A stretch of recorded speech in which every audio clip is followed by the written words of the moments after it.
좋습니다. 믿음으로 걸어가는 저와 여러분의 평생이 되기를 주의 이름으로 축복합니다.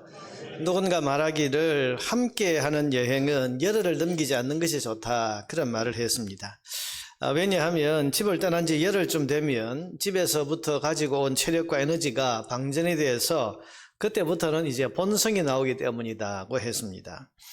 열흘이 될 때까지는 점잖고 남 배려도 잘하고 또 분위기도 잘 맞추고 하던 그런 사람인데, 열흘이 지나면서부터는 슬슬 체력도 떨어지고 에너지가 방전이 되기 시작하면서 그때부터 이제 감추어져 있던 본성이 나오기 시작하는데, 참을성 없고 짜증을 잘 내고 작은 일에도 흥분을 잘하면서 남 배려하기보다는 또 자기 것 챙기기만 바쁜 그런 모습을 나타낸다는 것입니다. 그러면 그때부터는 진짜 본 모습, 진짜 자기 본성이 이제 나오게 되는데, 그러면 이제 관계가 깨지고 또 정이 뚝 떨어지게 된답니다. 그래서 여행을 가도 함께 하는 여행은 열흘 이상 하지 않는 것이 좋다, 그런 말을 했습니다. 그런데 모든 사람이 다 그런 것은 아니고 열흘이 지나도 한결같은 사람도 있답니다. 힘들어지고 피곤해져도 여전히 남 배려 잘하고 어려운데도 다른 사람 잘 챙기고 여전히 사람이 좋은 그런 사람도 있다는 겁니다. 그럼 그 사람이 진짜 좋은 사람이라는 거죠. 그 사람이 가진 본성이나 인격이 원래 환경에 관계없이 좋은 사람이기 때문에 상황이나 환경이 어려워졌을 때 오히려 그 본 모습이 더 빛을 발하게 되는 것 아니겠습니까? 여러분, 사람은 어려울 때를 봐야 진짜 그 사람을 아는 것입니다.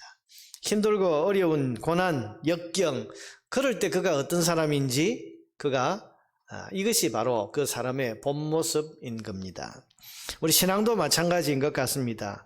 하나님께서 왜 우리에게 어려운 시험 당하는 것을 허용하실까? 여러분, 하나님께서 허락하지 않으시면 우리에게 시험이나 고난이나 이런 것이 올 수가 없죠. 하나님 막아주시고 하나님 지켜주시면 어떤 시험, 어떤 고난 오겠습니까? 그런데 우리에게 고난과 시험이 오는 것은 하나님이 그걸 허용하셨기 때문입니다. 왜 하나님께서 그럼 시험과 고난을 우리에게 허용을 하십니까? 그래야 비로소 내 본 모습을 우리가 알 수 있기 때문입니다. 평상시에는 잘 몰라요. 내가 괜찮은 사람인 거, 나 정도면 나 정도만 돼봐, 그러면서 자기 자신에 대해서 굉장히 자신만만해 하는데, 여러분, 그게 아닙니다. 베드로가 평안할 때는 자신만만하게 큰 소리를 쳤습니다. 다 주님을 버릴지라도 나만은 버리지 않겠습니다. 주와 함께 내가 죽는 한이 있더라도 나는 절대로 주님을 떠나지 않겠습니다. 그런데 예수님 잡히시던 밤에 닭이 3번 울기 전에 예수님을 모른다고 3번이나 부인하고 저주하고 맹세를 했습니다. 왜요? 목숨을 위협하는 그런 어려움이 그에게 닥쳤기 때문입니다. 목숨이 위태로운 그런 상황이 그에게 닥쳐왔기 때문에 그 앞에서 비로소 자기도 몰랐던 숨어있던 자기의 본 모습이 드러난 거죠. 예수님께서 겟세마네 동산에서 베드로야, 제발 시험에 들지 않게 기도해라, 그렇게 말씀을 하셨어도 그 주님 앞에서 주님 도대체 저를 어떻게 보십니까? 제가 그래 주님 배반하고 도망칠 사람으로 보이십니까? 이러면 그러면서 자기를 자신하고 믿었습니다. 그런데 그때는 평안할 때였습니다. 어떤 고난도 목숨을 위협하는 그런 어려움도 없었을 그런 때였습니다. 그러나 그때 자신만만했던 자기 자신의 모습은 자기 진짜 본 모습, 자기 진짜 신앙의 수준은 아니었습니다. 군인들이 들이닥치고 주님은 붙잡히시고, 여기서 저 예수를 내가 안다고 하면 꼼짝없이 함께 붙잡히게 되는 그런 무시무시한 상황에서 베드로 자신의 진짜 본 모습이 드러난 겁니다. 여러분, 평안하고 큰 소리 칠 때의 그 모습이 자기의 본 모습이 아니라 고난 앞에서 겁내고 두려워하면서 예수를 모른다고 부인하고 맹세하는 그것이 베드로의 진짜 신앙, 진짜 수준, 진짜 모습이었습니다. 그 본 모습을 확인하게 되고서 베드로는 통곡을 했습니다. 내가 그 수준밖에 안 되는 그런 존재인가? 그런 자기의 본 모습을 보고서 너무 부끄럽고 너무 수치스럽고 너무 저주스러워서 그저 목 놓아 통곡할 수밖에 없었던 것입니다. 여러분, 저와 여러분에게 다가오는 불같은 시험은 우리 자신의 본 모습을 보여주기 위한 하나님의 섭리 안에서 일어나는 일들입니다. 우리에게 왜 고난과 왜 이 어려운 시험들을 주시는가? 여러분, 그래야 우리의 실체가 드러나고 우리의 본 모습이 나타나기 때문입니다. 그래서 하나님이 허용하십니다. 비록 하나님이 직접 시험을 하시는 건 아니지만은 마귀가 가해오는 이 불같은 시험을 하나님이 막지 않고 내버려 두시는 것은 그 시험 앞에서 너희의 본 모습, 너 자신의 본 모습을 발견하라고 하는 그런 뜻이 있기 때문입니다. 그래야 우리가 겸손해지고, 그래야 자기를 알고, 그래야 교만하지 않고 스스로 낮아져서 거기서부터 우리가 제대로 출발할 수 있기 때문에 불같은 시험이 우리에게 닥쳐오는 것입니다. 본 모습을 알기 전에는 나는 괜찮은 사람, 나는 뭐 어느 정도 이제는 이룬 사람, 된 사람, 여러분 그렇게 생각하고 내게는 어떤 것도 필요하지 않고 어떤 것을 배울 필요도 없고 어떤 걸 훈련할 필요도 없고 나는 다른 사람들을 가르칠 수 있는 그런 수준이다, 이러면 그렇게 생각하는데 아니에요. 고난이 오고 시험이 와서 진짜 자기의 실체가 드러났을 때 나는 아직도 한참 먼 사람이고 모자란 사람이구나, 배워야 하는 사람이고 훈련받아야 할 사람이고 아는 거죠. 지금 우리 한국교회는 불같은 시험을 당하고 있는데 이 시험은 그동안 감추어져 있던 우리 한국교회의 본 모습을 여지없이 드러내고 있습니다. 여러분 1000만 성도, 1200만 성도 그 숫자를 그렇게 자랑하고 과시했었는데 코로나 전염병 사태 이 한 번에 그게 얼마나 허망하고 그 숫자가 얼마나 허수였던가 하는 것을 지금 우리가 보고 있지 않습니까? 어떤 사람들은 이 코로나 사태 이후에 한국교회가 이제 600만 명으로 줄어들 거다, 500만 명으로 줄 거다, 아니 심지어는 300만 명으로 줄어들 거다, 그렇게까지 예상하는 사람들이 있습니다. 여러분 그 자랑하던 1000만 성도의 숫자가 전염병 한 번에 100만 명, 200만 명이 이렇게 떨어져 나갈 만큼 우리가 허술했다는 것이 드러나고 있지 않습니까? 전염병 사태가 1년 전에 찾아왔을 때 그 앞에서 아주 의연하게 지혜롭게 대처한 그런 교회도 있습니다만 어떤 교회들은 우왕좌왕하고 뭘 어떻게 해야 할지를 몰라서 어쩔 줄 모르고 당황하는 가운데 1년을 보낸 그런 교회들도 있습니다. 성도들도 예배당에서 예배를 못 드리게 되면 집에서라도 예배하고 영상으로라도 예배하고 아니면 나 혼자서라도 하나님 바라보면서 예배를 쉬지 않을 줄 알았는데 막상 예배당에 못 오는 그런 상황이 벌어지니까 아예 예배를 중단하고 쉬어버리는 사람들이 있습니다. 함께 교회에 모여서 기도를 못하면 혼자서 골방이라도 들어가서 기도는 계속할 줄 알았는데 예배당에 못 오고 기도회로 못 모이니까 아예 기도를 쉬고 기도를 안 한 가운데 지난 1년을 살아온 그런 사람들도 있습니다. 여러분 시험 앞에서 신앙의 현 주소가 나오는 겁니다. 여러분은 지난 1년간 예배에 충실하셨습니까? 어떤 자리에서건 예배당에 모이건 영상으로건 혹은 가정에서건 여러분 어떤 자리에서건 하나님 앞에 이 공예배와 주일 예배를 여러분 잘 드리기 위해서 최선을 다하셨습니까? 여전히 기도하는 삶을 사셨습니까? 어렵고 힘든 상황 속에서 더 어려운 이웃들을 생각하면서 그들의 손을 잡아주고 그런 분들을 위로하는 그런 그리스도인다운 삶을 사셨습니까? 여러분 내가 넉넉할 때는요 다른 사람들을 돌보고 다른 사람들에게 베푸는 것이 어렵지 않은 걸로 생각했습니다. 그런데 진짜 참 그리스도인의 모습은 어려울 때 나보다 더 어려운 사람들을 생각하고 그들을 돌아보는 거 아니겠습니까? 어떤 분이 저에게 전화를 해서 목사님 제가 헌금을 좀 하려고 하는데요, 뭐 헌금하시면 되죠. 근데 코로나 때문에 선교사님들이 너무 힘들어하는 것 같아서 너무 어려움을 겪고 있다는 이야기를 듣는데 제가 거기에 좀 지원을 하려고 합니다. 근데 그 다음 말이 제가 병원 치료하고 이번에 보험금이 나왔는데 그걸 좀 보내드리려고 그럽니다. 그래요. 아니 그건 치료한 데 쓰셔야죠.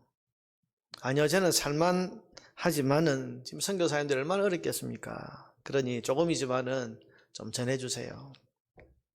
그 마음이 뭉클했습니다. 그분이 그렇게 여유있게 사시는 분이 아닌데. 그런데 여러분 어려우니까 더 어려운 분들이 생각나고 어려운 가운데에서 하나님의 일들이 어떻게 되어갈까 그걸 그렇게 하는 겁니다. 자, 여러분, 어려울 때 그 사람의 진심이 드러나고 어려울수록 그 사람의 진가가 드러나는 것입니다. 자, 그런 점에서 여러분, 오늘 본문에 나오는 이 스데반은 진짜 신자입니다.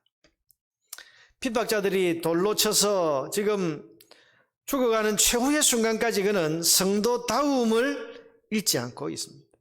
오늘 본문 보세요. 59절에 보니까 그들이 돌로 스데반을 치니 스데반이 부르짖어 이르되 주 예수여 내 영혼을 받으시옵소서 하고 무릎을 꿇고 크게 불러 이르되 주여 이 죄를 그들에게 돌리지 마옵소서, 이 말을 하고 자니라.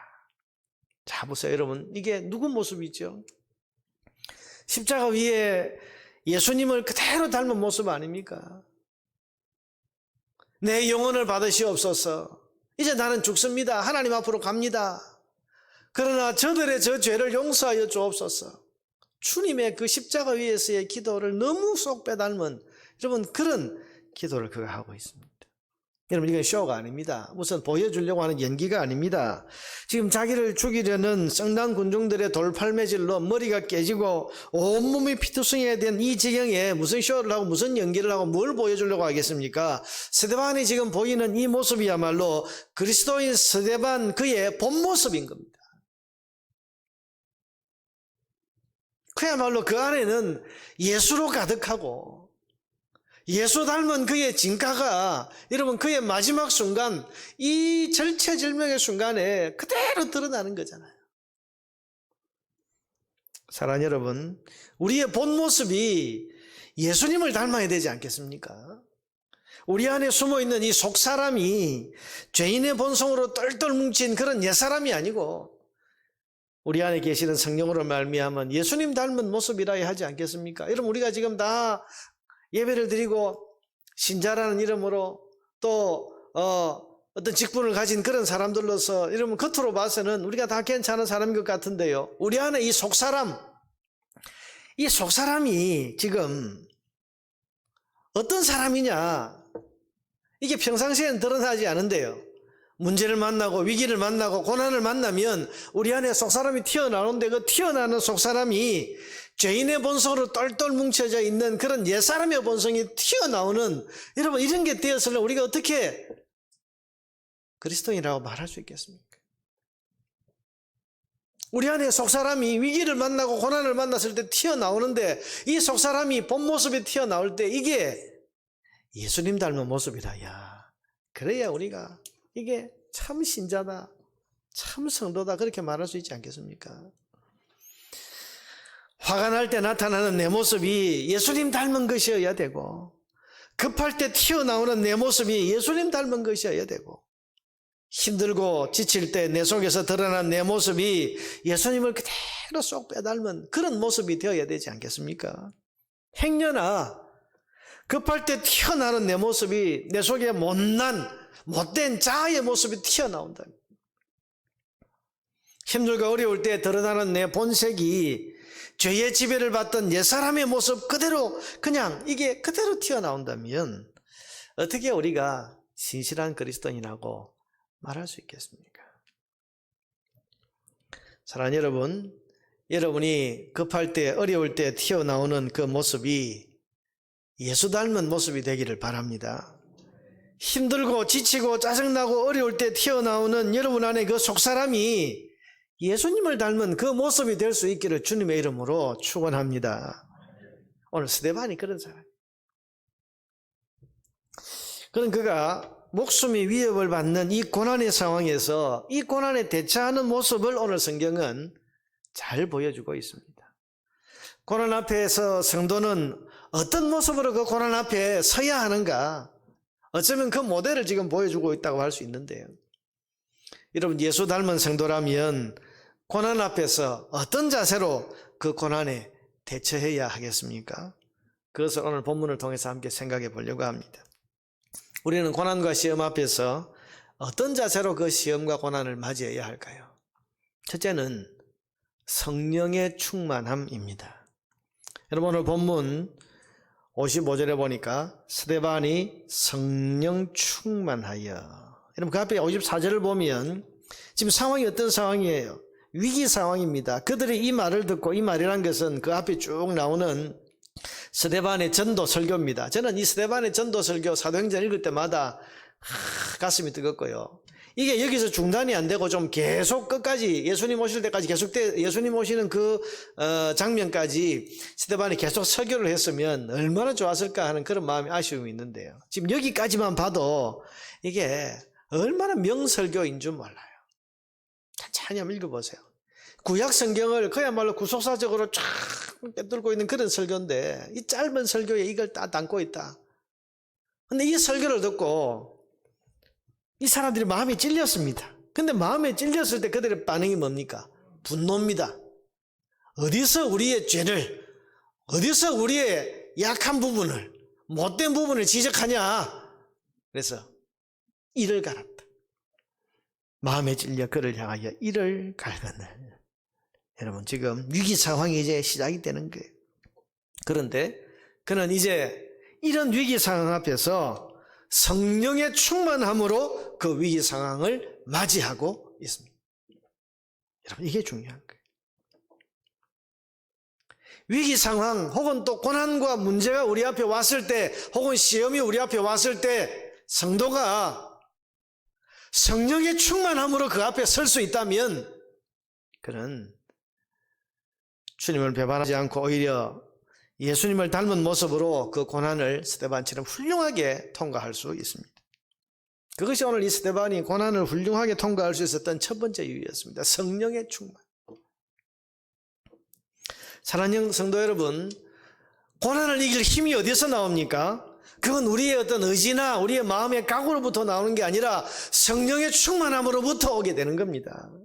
사도행전을 읽어보면 성령으로 충만하기 전의 제자들과 성령으로 충만해진 이후의 제자들, 그래서 성령으로 충만해진 이후의 제자들을 사도들이라고 부릅니다. 그래서 복음서에는 제자들이라고 부르는데 사도행전에는 사도들이라고 부릅니다. 그 가운데 성령 충만이 있습니다. 그런데 성령으로 충만하기 전에 이 제자들의 모습과 사도행전에 나오는 성령 충만함을 받은 이 제자들, 사도들의 모습은 확연하게 다릅니다.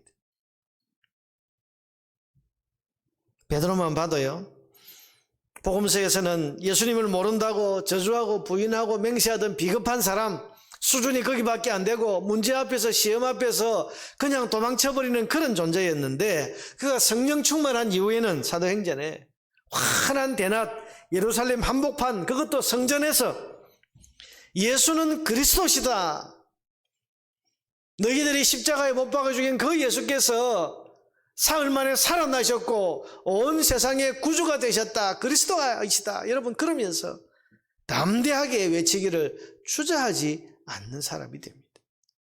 성령 충만이에요.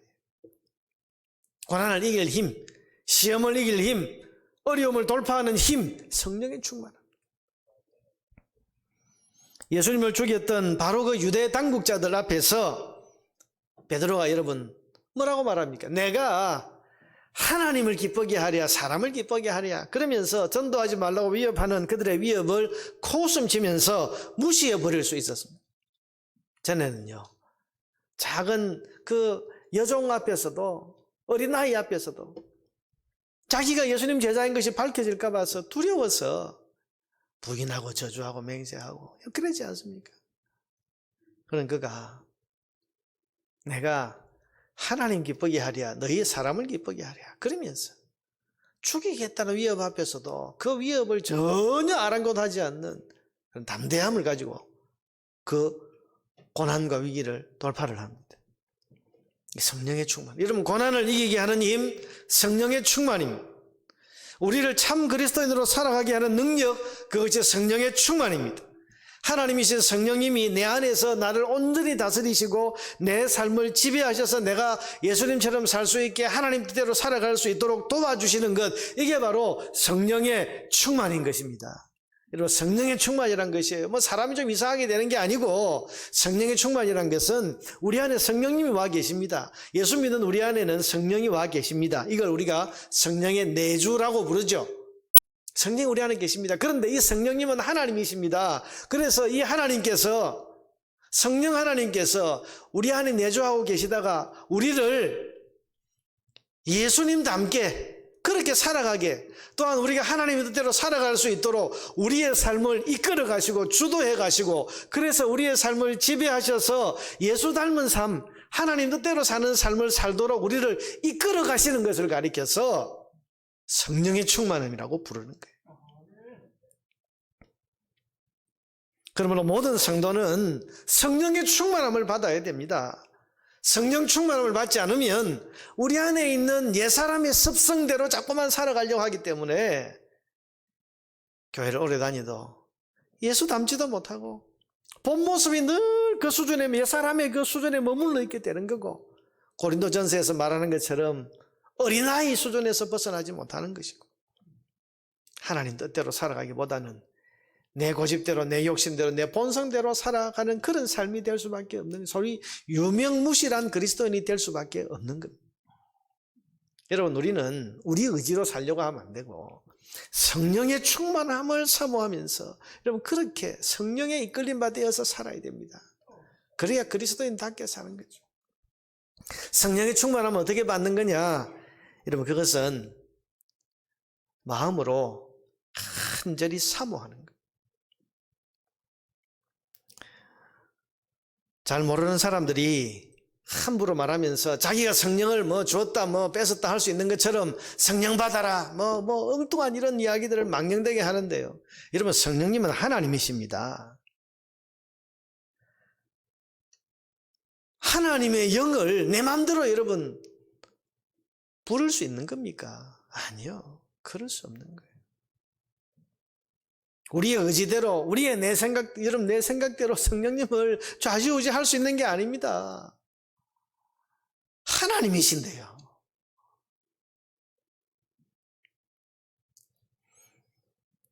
내 안에 계신 성령님을 우리가 존중하고 경외하고 내 삶을 성령께서 온전히 다스려 주시기를 간절히 사모하면서 성령님 저를 이끌어 주시고 저를 다스려 주시고 저를 주님 뜻대로 예수님 닮은 삶으로 살 수 있도록 저를 인도해 주세요. 여러분 그렇게 간절히 사모하며 구할 때 하나님이신 성령께서 내 삶을 이끌어 주시고 다스리시고 지배해 주시는 겁니다.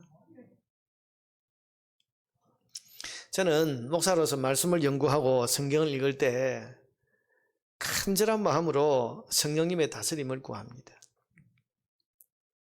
제가 신앙을 공부했고 목회를 오랫동안 했고 설교를 얼마나 많이 했습니까?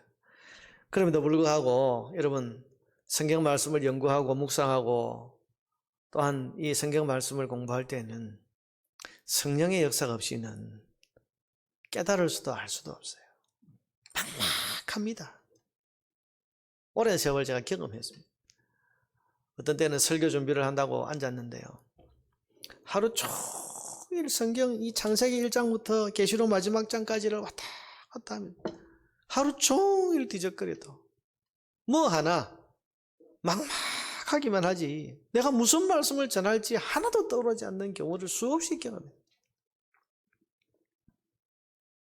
여러분 성령이 다스려 주시지 않고 성령이 말씀을 열어주시지 않으면 말씀을 이해할 수도 깨달을 수도 없잖아요. 그러니 성령의 다스림을 구하는 기도를 드립니다. 성령님 저를 다스려 주십시오. 성경을 읽을 때 이 말씀을 연구하고 묵상할 때 저를 온전히 다스려 주셔서 하나님 말씀의 깊이와 넓이와 높이를 깨달아 알 수 있게 해 주시옵소서. 여러분 그렇게 사모하는 마음으로 저를 이끌어 주시고 다스려 주시기를 위해서 구하면 성령께서 저를 지배해 주시는 걸 느낍니다. 그러면 그날에 읽은 성경은 전에 읽은 성경과 다르고 전에는 전혀 깨닫지 못하고 넘어갔던 말씀이 새롭게 뜨겁게 저에게 다가오고 이런 은혜를 누리는 겁니다. 사랑하는 여러분, 하루를 시작하면서 기도하십시오. 성령님, 오늘 하루의 삶 저를 다스려 주십시오. 오늘도 제가 제 본성대로 옛사람의 습성대로 살지 않고 성령의 이끌림을 받아서 살고 싶습니다. 여러분 성령님을 존중하고 사모하면서 구하세요. 일을 시작하기 전에 구하십시오. 성령님 제가 이 일을 하나님의 뜻대로 주의 영광을 위해서 잘할 수 있도록 저를 이끌어 주십시오. 특별히 어렵고 힘든 시험과 고난이 찾아왔을 때 성령님 저를 온전하게 지배해 주셔서 제가 이 시험과 고난을 잘 통과할 수 있게 해주시고 내가 예수 닮은 모습으로 이 시험과 고난을 이길 수 있도록 저를 좀 이끌어 주세요. 내 안에 계신 성령님을 여러분 첫째는 인정하고 두 번째는 존중하고 세 번째로 그 성령께서 나를 이끌어 주시기를 사모하면서 구하면 성령이 우리를 이끌어 주시고 다스려 주십니다. 성령이 우리를 강하게 그렇게 이끌어 주시는 걸 우리가 성령의 충만함이라고 부르는 거예요. 여러분, 우리가 그리스도인답게 살고 시험과 고난을 이기고 어떤 고난과 어려움 속에서도 예수 닮은 모습으로 나타나는 그런 성도의 삶을 살아가기 위해서는 위기와 고난과 시험 앞에서 성령의 충만함으로 서야 됩니다. 성령 충만이 열쇠.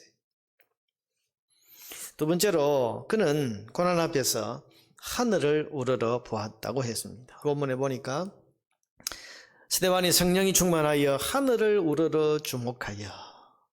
여러분 여기에 또 하나의 열쇠가 있습니다.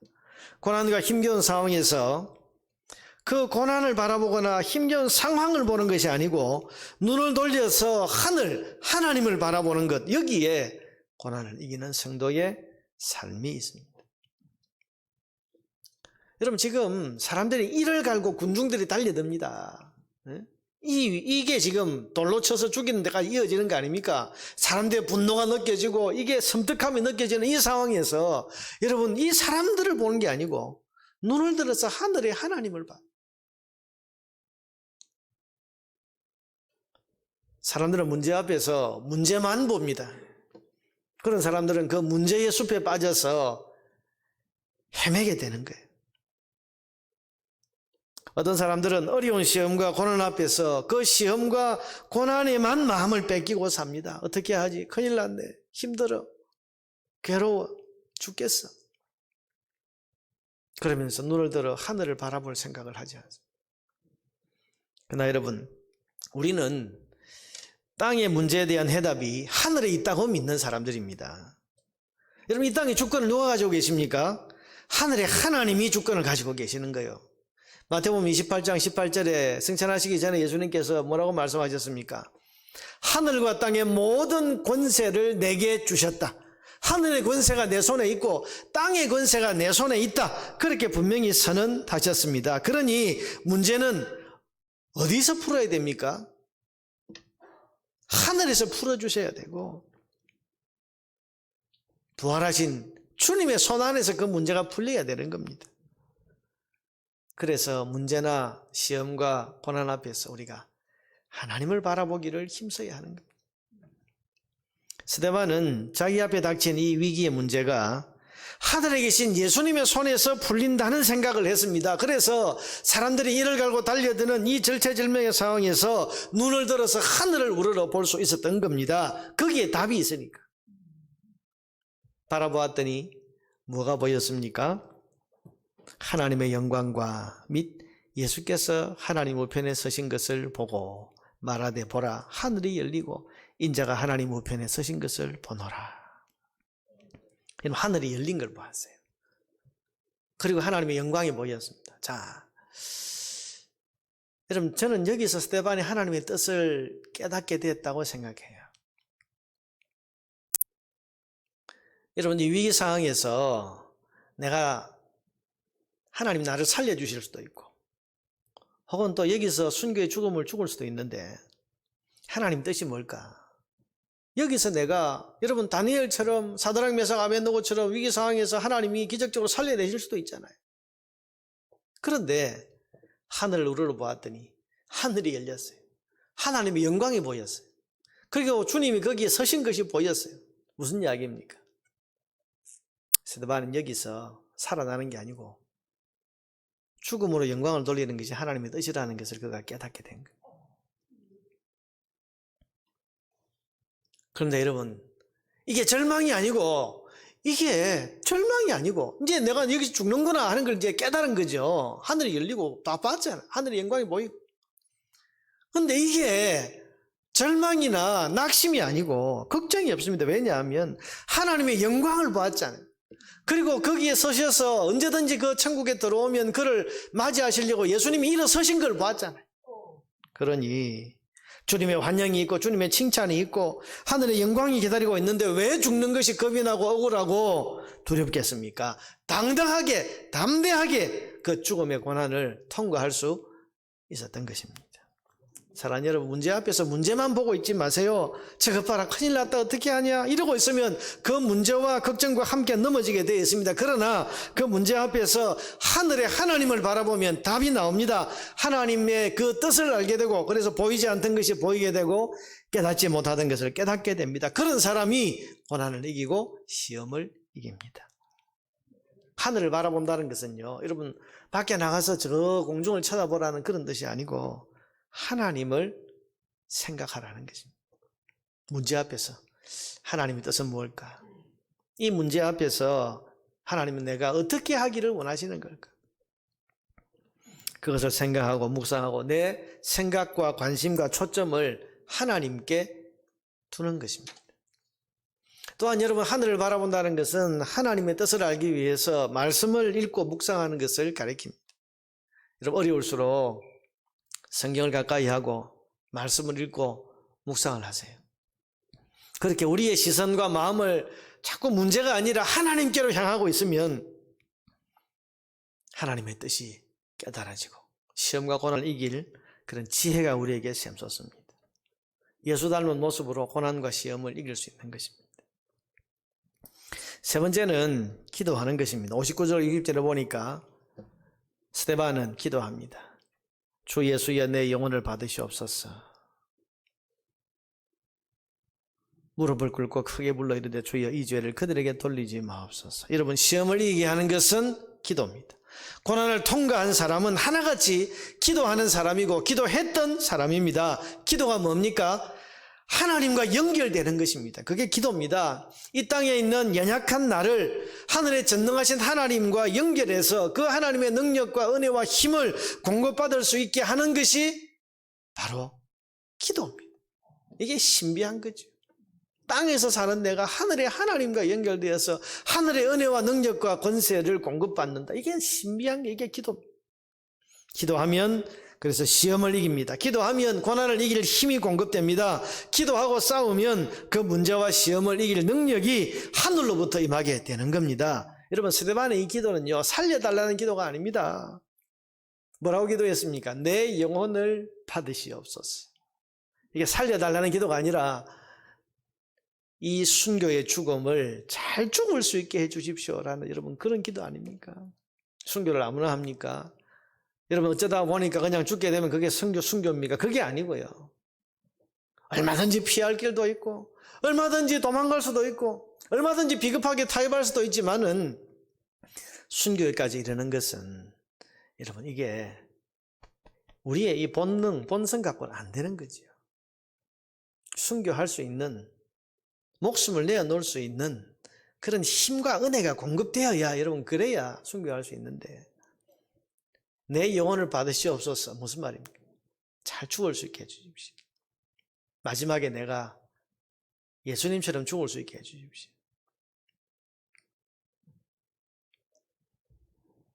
여러분, 이 기도의 응답으로 그는 영광스러운 죽음을 죽을 수 있게 되었습니다. 여러분, 시험과 고난 앞에서 기도하시기를 바랍니다. 기도로 은혜를 구하고 힘을 구하고 능력을 구해야 됩니다. 그래야 우리가 시험 앞에서 고난 앞에서 비겁해지지 않고 수치스럽지 않고 영광스럽게 예수님 닮은 모습으로 시험과 고난을 이길 수 있는 것입니다. 그런 사람이 영광의 면류관을 쓰게 됩니다. 여러분, 이 순교한 이분의 이름이 스데반입니다. 처음부터 그 이름이 스데반이었는지 아니면 죽은 뒤에 붙여진 이름이 스데반이었는지는 모르지만 이 사람은 스데반이라고 불리우기에 조금도 부족함이 없는 그런 사람입니다.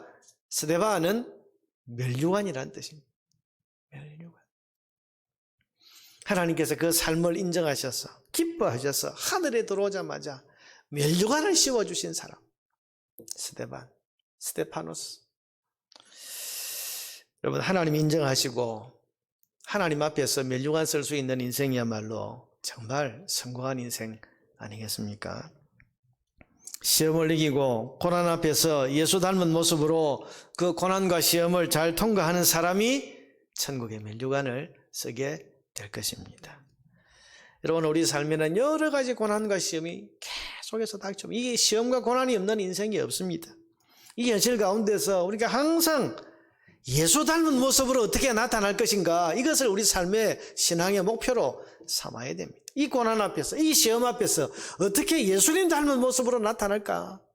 그러기 위해서 여러분, 성령의 충만함을 구하십시오. 문제 앞에서, 시험 앞에서 하나님을 바라보고 하나님을 생각하고 하늘을 바라보세요. 무엇보다도 기도로 그 고난과 시험을 이길 힘과 은혜와 능력을 구하세요. 그래서 모든 시험과 고난을 잘 이겨내고 하나님 앞에서 면류관 쓰는 그런 성도들이 다 될 수 있기를 주님의 이름으로 축복합니다. 337장 찬송합시다.